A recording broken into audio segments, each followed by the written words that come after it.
E você que é casada com alguém, ou você que é casado com alguém, ou você que é pai de alguém, ou você que é parente de alguém, e você está percebendo que a pessoa está perdendo as forças dela. Como é que você detecta uma pessoa que está a caminho da falência da vida? Ela perde o brilho nos olhos, ela perde a vontade de se cuidar, ela perde a vontade de conversar, ela para de frequentar os lugares, ela para de vir à igreja, ela para de ir na sua casa, ela se tranca no quarto, ela vai se entregando, ela vai perdendo a vontade de existir. Isso tem nome: depressão profunda. E o que é depressão profunda? É um acúmulo de frustrações com ansiedade. Frustrações do quê? Do castelo que você estava construindo e veio a água, bateu e derrubou ele. Da vitória que você esperava e não veio, veio uma derrota. Do aplauso que você esperava e veio uma vaia. Nós não somos heróis. Jesus nunca chamou homem, super-homem, nem mulher maravilha. Ele chamou gente assim, ó. Gente como a gente. Por que a gente vem aqui? A gente vem aqui para se abastecer. A gente vem aqui para receber uma palavra assim de ânimo, às vezes de correção, para a gente ficar. A gente é da nossa natureza. Não dá para caminhar sozinho. Se com Jesus está difícil, imagina sem Ele. E por favor, não diga eu sou forte, eu aguento. Você não vai aguentar. Vai chegar uma hora que as suas pernas vão esmorecer, vai te faltar força. E se você não tiver alguém em quem você confie, se você não tiver alguém em quem você pode dizer assim, ó, me socorre, abre a boca, não seja orgulhoso, porque senão você vai ruir. É natural perder a fé no meio da tragédia. Minha história é conhecida no mundo inteiro. Eu pregando, início do ministério, Sângela, era uma coisa de maluco. Até hoje eu não consigo entender como foi que aconteceu. Ia para lugares, Jesus batizava 500, 600 pessoas com o Espírito Santo. Cura divina. Ontem nós estávamos na África e o pastor que pegou o microfone para falar antes de mim disse assim, pastor, eu estava no culto aqui em Benguela quando o senhor orou e os paralíticos levantaram, os cegos viram. Era nessa época. Nessa época minha esposa ficou grávida do nosso segundo filho. Era um menininho. E eu comecei a falar, porque eu sou falastrão, falo para todo mundo, ó, tá vindo meu filhinho aí, tá vindo um Felicianinho aí, pentecostal, hein? Eu botava a mão na barriga, ela dava cada chute, eu falei, meu Deus, ele vai ser do manto, do mistério. Eu corri o mundo inteiro, e onde eu ia os irmãos mandavam um presente.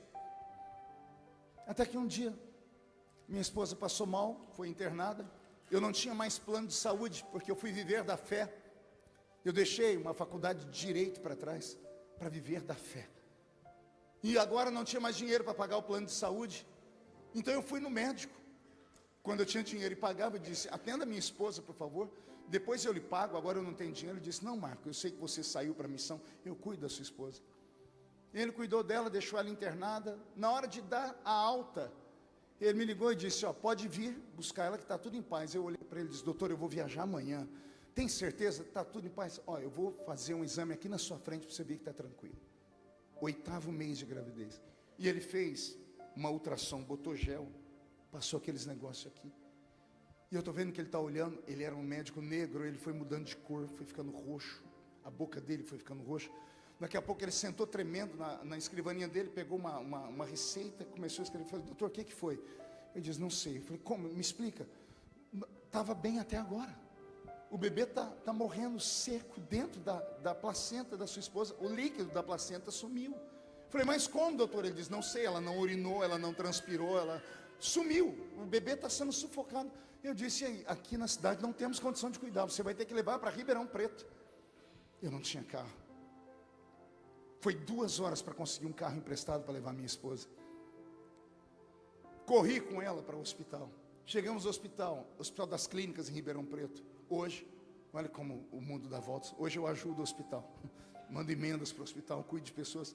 Lá naquele mesmo lugar, a minha esposa ficou 5 horas na fila para ser atendida, porque não tinha plano de saúde. E quando o médico atendeu, só podia entrar 2 pessoas. Entrou ela e a mãe dela, e eu fiquei no corredor. Não deu 5 minutos de atendimento. O médico abriu a porta, botou a cara para fora e falou: senhor Marcos, quem é? Eu falei: sou eu. Ele não falou assim: vem aqui. Dali mesmo ele disse assim: ó, sua esposa já está se trocando, pode levar ela para casa, tá, o bebê está morto, não tem o que fazer. Eu falei: como é que é, doutor? Calma. Ele disse: não, o bebê morreu, não tem o que fazer, tem outras pessoas para atender. Eu disse: o bebê morreu, mas e daí? Daí que vocês não têm plano de saúde? Não podemos fazer a curetagem. Eu falei: como faz? Ele disse assim: o bebê morreu há poucas horas. Ele morreu nesse período que vocês estavam aqui esperando, 5 horas esperando, ele morreu, tem 2 horas. Então o organismo dela tem 3 dias para abortar. Eu falei: e se não abortar? Aí está aqui o documento, com esse documento qualquer hospital é obrigado a te atender. E eu levei minha esposa para casa. Rodovia Anhanguera, você andou nela lá, Sanja. Eu dirigindo o carro, sou brincalhão, comecei a brincar com ela para tentar quebrar o clima. Falei: meu amor, nós somos jovens, Jesus vai dar outros filhos para nós. Né, minha sogra estava atrás do banco, ela falou: é verdade, Jesus vai... Eu fui falando, daqui a pouco ela deu um grito, a minha esposa, ela agarrou o volante, ela quase capotou o carro. Ela agarrou o volante e disse: você é o pastor aqui, você ora pelo filho dos outros, você ora e Jesus dá filho para quem não pode ter filho, o seu filho está morto, você não vai fazer nada.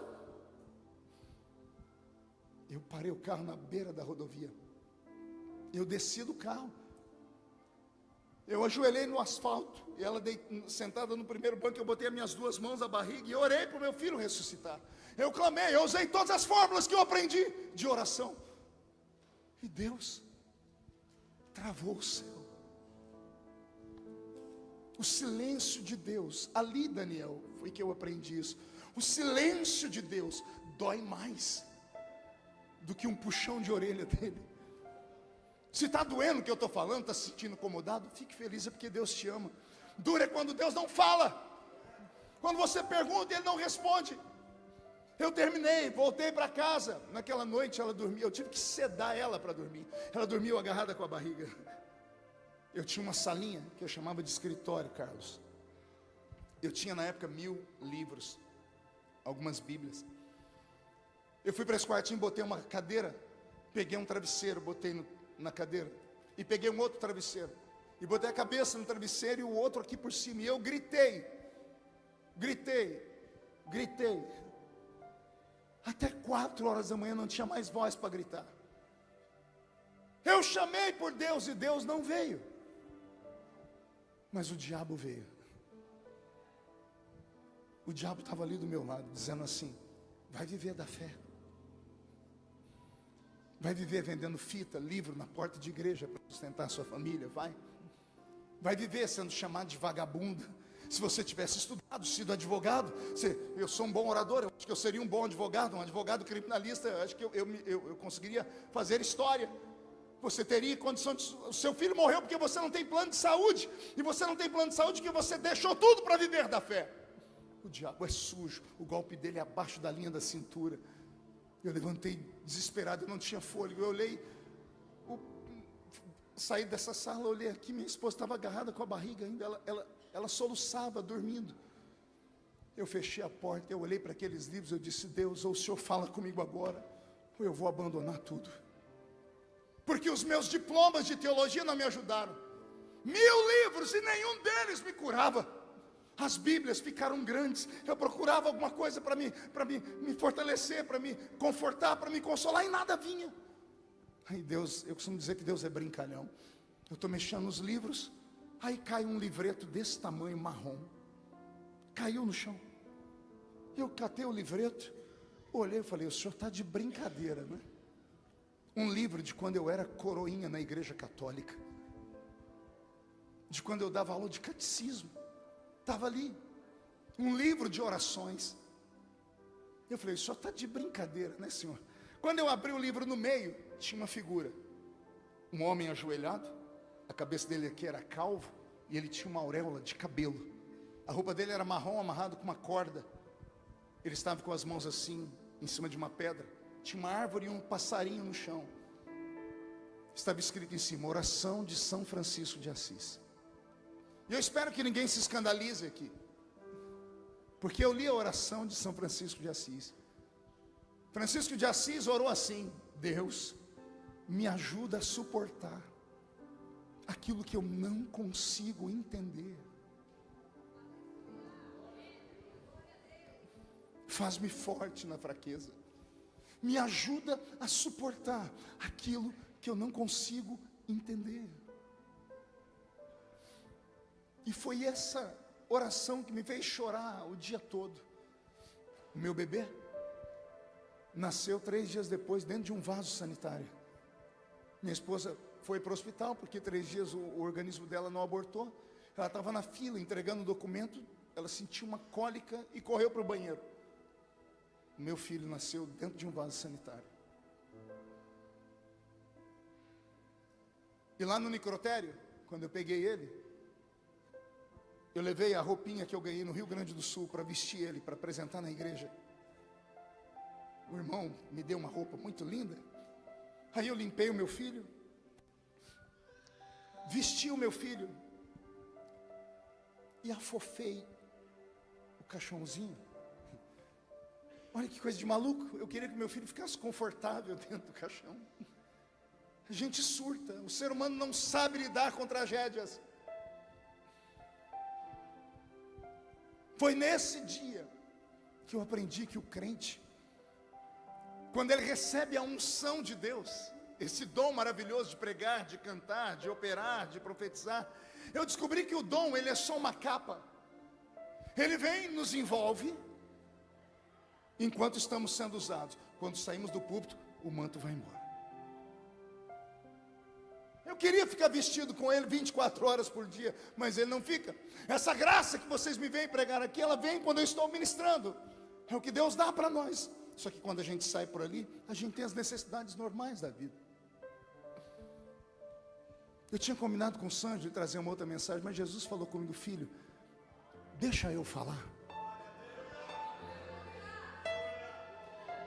É com você, João Batista, que Deus está falando.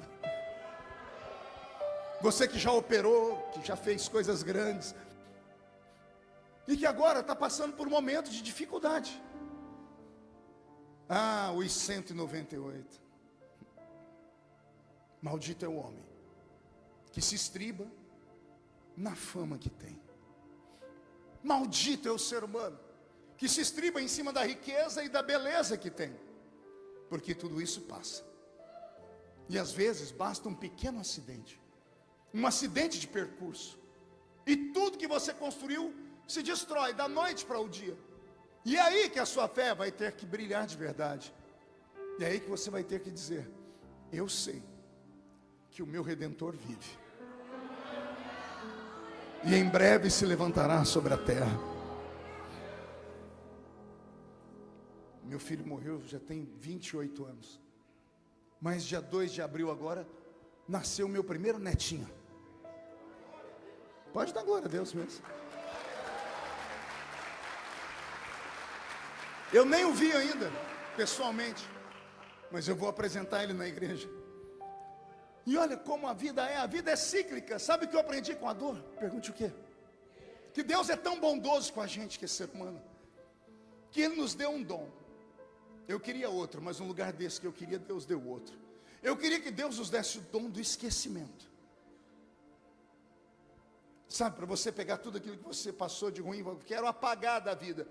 Deus não deu esse dom. Nós não somos um computador, nós não somos um robô. Não dá para você ir lá selecionar o que você não gosta, aplicar a teclinha delete, depois dar um reset. É impossível. Não dá para apagar nem esquecer o passado. Então qual é o dom que Jesus nos deu, pastor? Ele nos deu o dom de reeditar o passado. De que forma? Acreditando que todas as coisas concorrem para o bem daqueles que amam a Deus. Sabe a dor que você está sentindo? Foi a dor que eu senti quando eu perdi meu filho. Naqueles dias eu não fui à igreja, eu perdi a fé, não queria ouvir meus amigos. Aliás, eu sou de uma época de religiosidade que a minha vontade era matar algumas pessoas. Porque as irmãs foram na minha casa para confortar minha esposa, algumas círculos de oração, e ficaram perguntando para ela, puxando a língua dela, tentando descobrir se ela tinha algum tipo de pecado escondido. para justificar a morte do meu filho. Religiosos que não entendem nada de misericórdia e não entendem nada de chamada divina. Eu não posso acreditar que tudo que acontece na nossa vida é obra do acaso. Eu acredito que Deus mandou ou Deus permitiu. Vou repetir e grave isso para sempre. Tudo que você está vivendo, tudo, ou Deus mandou ou Deus permitiu. Vou falar de novo. Tudo que você está vivendo, ou Deus mandou ou Ele permitiu. Não aceite o diabo falar, fui eu, sou eu. Ele não pode nada. É um sujo desgraçado. Até para tocar em você ele tem que marcar uma audiência lá com Deus. Até para te acusar ele tem que falar com Deus. E se Deus porventura deixar ele vir, vai lá e toca, Deus vai dizer, só não mata. Por quê? Porque o que você tem é pouco. Só tem um jeito de Deus multiplicar. É deixar o diabo vir te confrontar, te tomar. Aí Deus vem e te devolve em dobro. Está entendendo o que eu estou dizendo ou não? Eu estou dizendo nessa noite que tudo que você está passando é porque Deus tem algo muito grande na sua vida.